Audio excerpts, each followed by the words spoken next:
In today's episode, truck driver wants to get rude, fine, I gave him exactly what he wanted.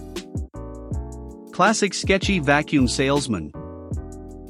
I can't drink on the floor. We'll see. So let's get started.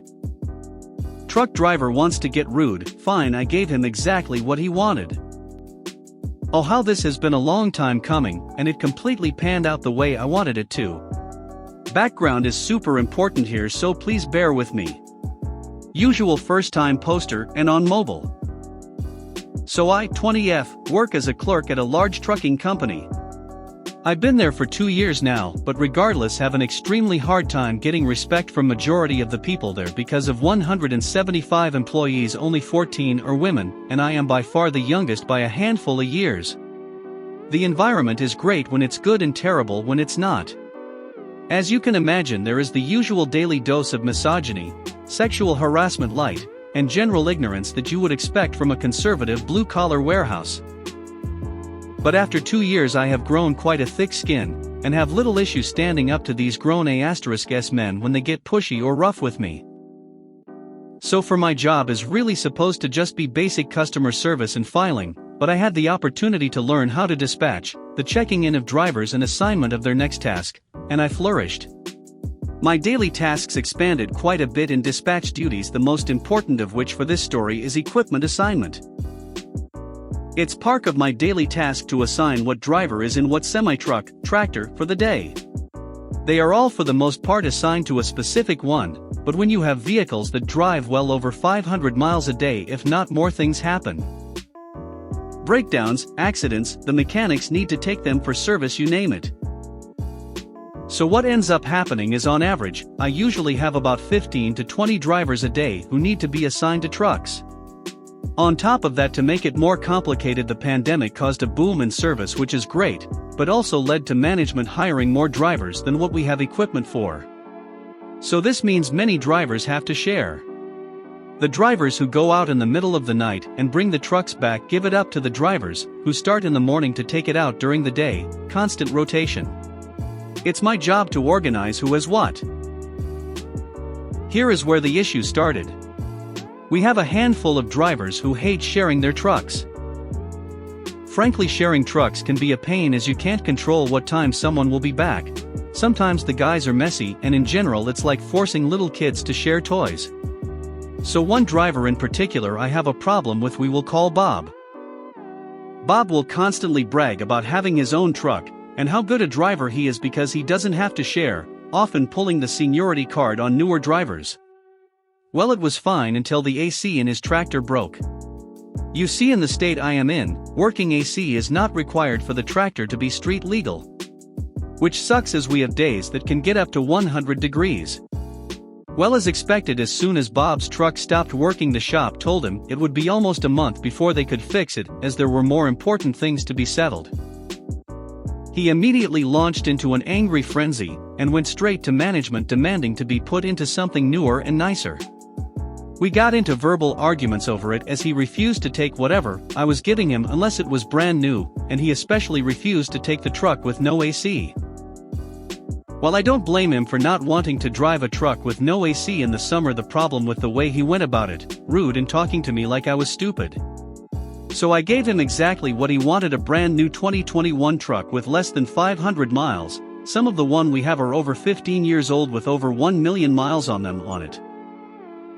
Problem is, the truck is shared with a nighttime driver with twice his seniority, and the habit of getting other drivers in trouble for leaving trucks messy. Bob is a slob, not fueling up properly, not doing the paperwork correct, etc. So for as much as Bob was a pain in the *S, the driver he shared with was even more so an issue.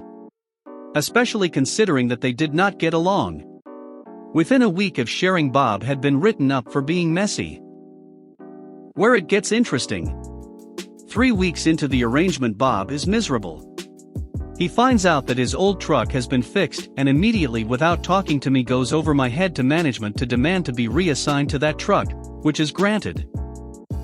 I was irritated, as at this point another driver had been in that truck and making do with the lack of AC, and once again Bob was being spoiled. So I begged my supervisor to grant me the authority to keep Bob in the truck no matter what, I told Bob this and told him if the AC went out again he was stuck, so choose wisely. He make fun of me, said he didn't care, and that he wanted his old truck back. 3 days later the AC goes out again just in time for a heat wave, the first one of our Florida summer. My only response to his complaints was it was going to be a hot summer, a response that was thankfully backed by management. Classic sketchy vacuum salesman. This is my first post. It's on mobile. I see other people disclaim those things, so I will too. I worked at a well-known vacuum company as assistant manager for almost a year. The manager was a classic sketchy salesman, but he never totally crossed the line until the following story. I live in a place with lots of forest fires in summer typically. We had a lady drop off her vac for diagnostics, but she called within days to explain her house is in the middle of an evacuated area, and she is much too busy to come get it. I told her this is totally fine and of course we understand. My manager hadn't even finished diagnosing it to my knowledge.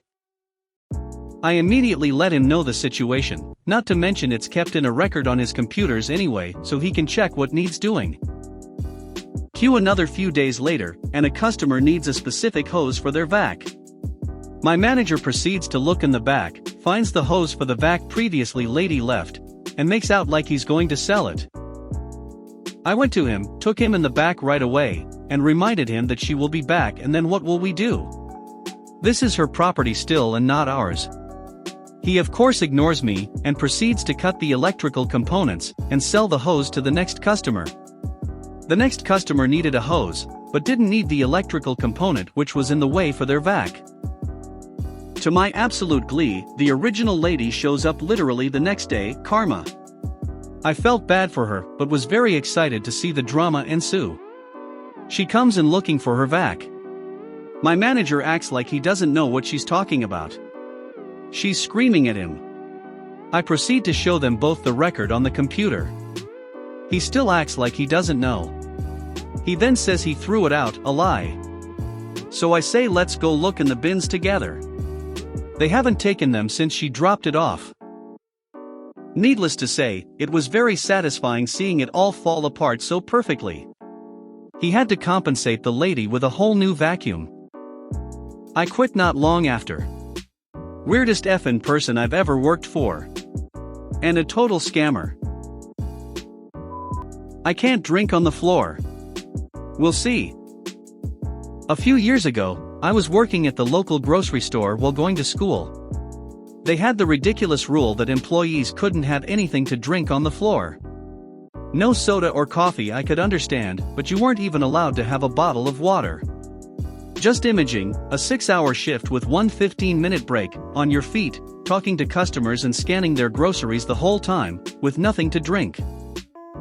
On to the day in question. I worked the customer service desk, where line of sight was easily blocked from customers, and I often broke the rule, having a bottle of water back there. Until my store manager happened to see me taking a sip one day. He wrote me up. Big deal. I was going to my doctor a few days later for something unrelated. I asked her during the appointment if she'd write me a note saying I needed to hydrate during my work shift. She was understandably appalled that the store didn't let employees drink, so she gladly wrote me the note. I took it in and showed my store manager the next day. He said of course I could drink, there wasn't anything against that in the rules. I just couldn't have the water on the floor. I had to leave it in the break room. I asked, just to clarify, since my doctor's note said unrestricted hydration, that meant I was able to leave my post at any time to get a drink. He said yes. Well, okay then. I put my water in the break room and went down to my shift. 20 minutes or so, I got thirsty, so I called my floor manager over. I told her I needed her to cover the desk for a few minutes so I could go get a drink, as the store manager said I was allowed to. She rolled her eyes of course, but what could she really do? I went, got my drink, and came back to work. Did that, I think 3 times. I'm not a totally horrible person, so I didn't ask when we were insanely busy. The next time after that though, she told me she had talked to the store manager, and he changed his mind. I was allowed to keep my water bottle at the service desk. If you made it to the end of the video, thanks for watching. Don't forget to like, subscribe and share, and we will see you in the next video.